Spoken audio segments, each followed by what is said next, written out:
Hey, it's me. Welcome to my 70, now 80k Q&A. Thanks for your patience, everyone. I really appreciate it. Let's just start with how to make a bits box.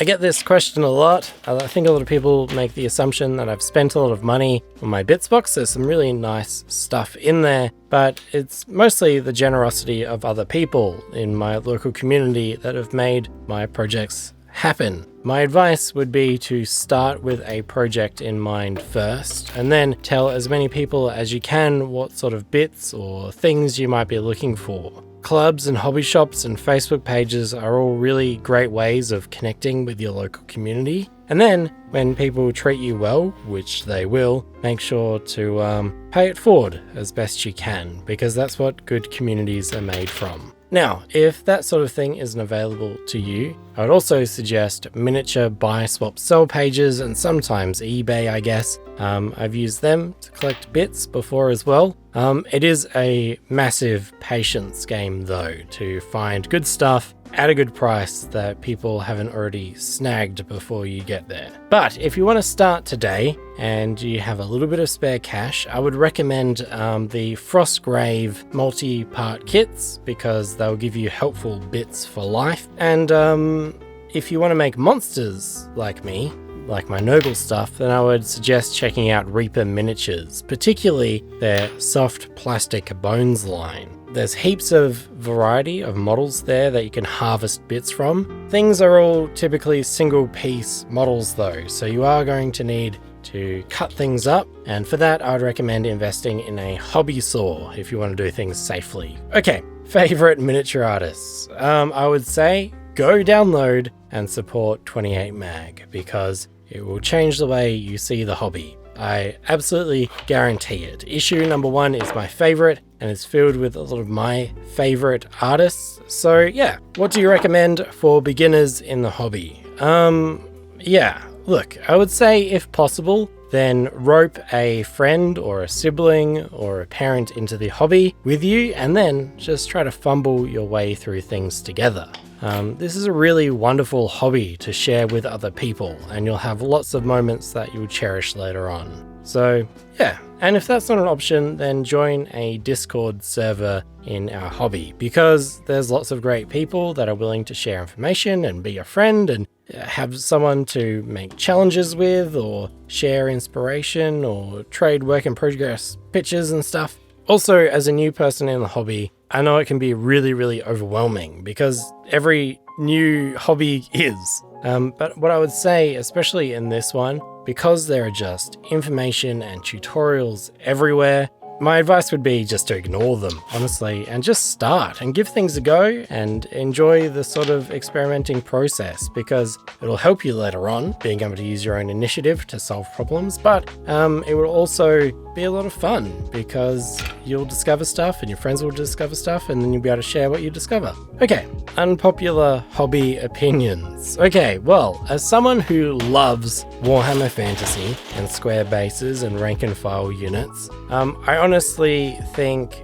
Age of Sigmar is the best thing to have happened to our hobby in a long, long time. Even if it came at the sacrifice of my favorite game and miniature lines, Age of Sigmar has brought in so many awesome new people into our hobby, and it's just nice to see things that aren't 40k in my Warhammer news feeds. But, you know, that opinion would get me crucified in a lot of the groups I'm in, but look, it's been 5 years, and I can still go online and find people really angry that they're not playing Warhammer Fantasy, like it's Games Workshop's fault. But I think, okay, if Games Workshop killing support for a game is the reason you're not playing it, I don't think you're really trying. Because now is such an awesome time to be playing defunct Games Workshop games, because there's third-party miniatures everywhere and they're really good, and there's a billion 3D printable models for anything you can ever think of. And there's also regularly updated rule sets for every single old game, especially by Games Workshop. And they're all made by people who have probably spent more time with those games than the people that originally wrote them. At our club, we host games of Warhammer Fantasy, Mighty Empires, Mordheim, Epic, Warmaster, Man of War, year-long campaigns, all that sort of stuff, and that's all thanks to community people just taking initiative and being leaders and volunteering their time to get things started and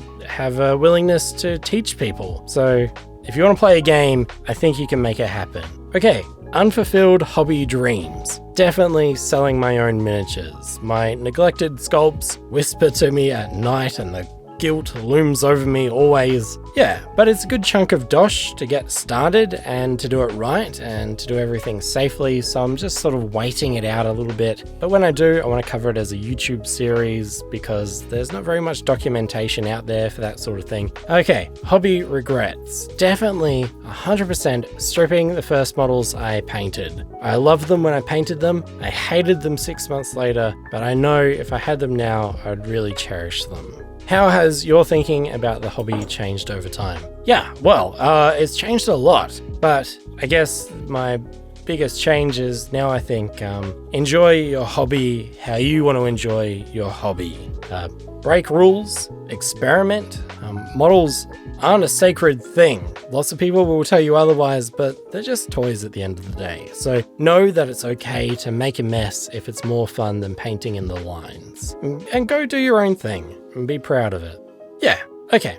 What was the first piece of terrain you can recall building? I've recounted my first piece of terrain ever so many times, mostly on camera, and they're all a lie. 100% a lie. It's because I keep remembering like a thing that I've done before that thing. Yeah, but the actual first piece was a 2D castle that I made from a cardboard box when I was like 7, and my brother said that he'd teach me to play Warhammer with his small collection of wood elves if I made something. And yeah, when we played, I got mad that even though I was on top of the castle, he could still shoot me, even though I could shoot him. It all made logical sense, but not to me. I was very upset, and I don't think we ever played again. So, whatever. Dream project. A project where I can work with all my talented friends and also pay them what they deserve. I don't really mind what it is, but I would love to do some sort of miniature documentary. Choosing color schemes for your army. I would say, just start with your favorite color, because that's what I do. And at the moment, mine is pink. And just pink looks really awesome on stuff, but if you make things your favorite color, yeah, you'll like it no matter what, right? What inspired your channel? Honestly, just wanting to make videos that I wanted to watch, that I thought were missing in my hobby. And that's always been my goal, I guess, and that's why my content and style shifts around a little bit. Yeah.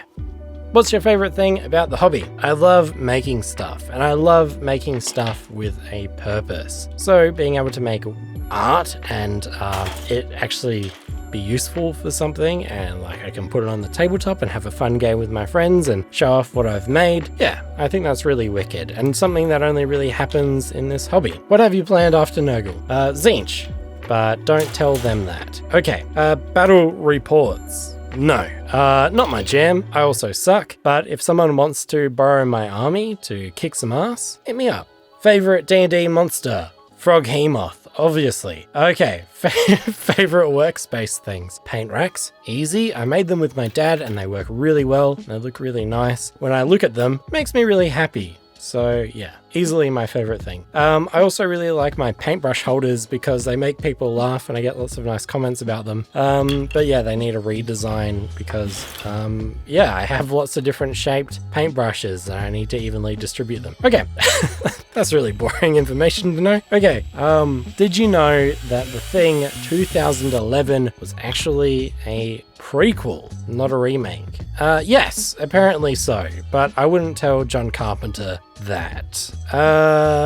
What's next? How do you decide what to do next? The videos I make are typically just what I'm personally working on, which are my interests or my club interests, unless I have a story or a lesson I've learned that I want to tell in a video. In that case, I typically design a project around that. Okay, what was the most challenging project you undertook and the lessons learned from it? Definitely, it was the D666 tavern generator, because I was just so fixated that it had to be a D666 generator. And that's a lot of entries. It's not quite 666, it's like 214 or something like that. But it was a lot of entries for making unique people and unique places, and then also doing a bunch of art and magic items and all that sort of stuff. And also just laying out the book and stuff myself. It was a massive project, and like it definitely suffered from scale creep, where I'd be like, you know, yeah, it'll be done next week. And then a month later, it'd be like, yeah, it'll be done next week. And then it'd be like, yeah, a month later. And it just grew and grew and grew and grew. But I was just so determined to like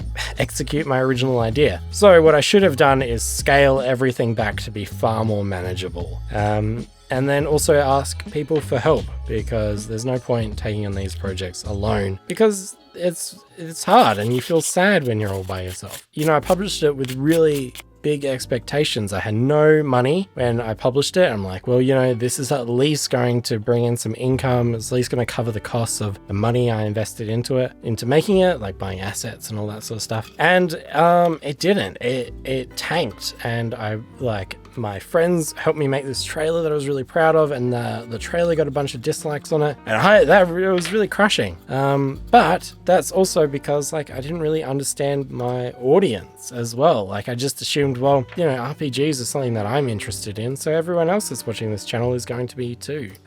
But once I started making my RPG series, my Arcane Ugly series, the D666 tavern generator started selling. And it was just because I needed to find the right market for that sort of stuff. Yeah, lessons learned. And okay. So I think that's it for now.